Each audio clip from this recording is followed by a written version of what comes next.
If a business violates antitrust laws, can any competitor whose business suffers a downturn as a result of the violator's presence in the market recover damages?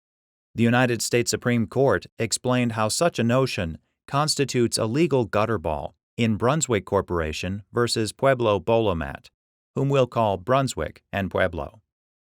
In the 1950s, Brunswick, one of the largest manufacturers of bowling gear, sold bowling lanes, automatic pin setters, and other equipment to bowling centers nationwide.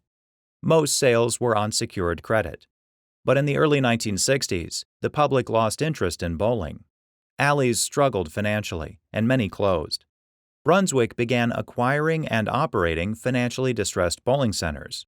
Brunswick quickly became the largest bowling center operator nationwide. Pueblo operated bowling centers in 3 different cities. Brunswick acquired competing centers in those 3 markets, continuing to operate them after they otherwise would have gone out of business. Pueblo sued in federal court, alleging that Brunswick's acquisitions violated the Clayton Act.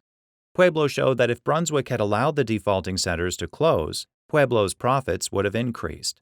A jury awarded damages, and the district court trebled them as provided in the act. The Third Circuit agreed that Brunswick was liable, but reversed, solely based on perceived instructional error. Both parties sought review, and the United States Supreme Court granted Brunswick's cert petition.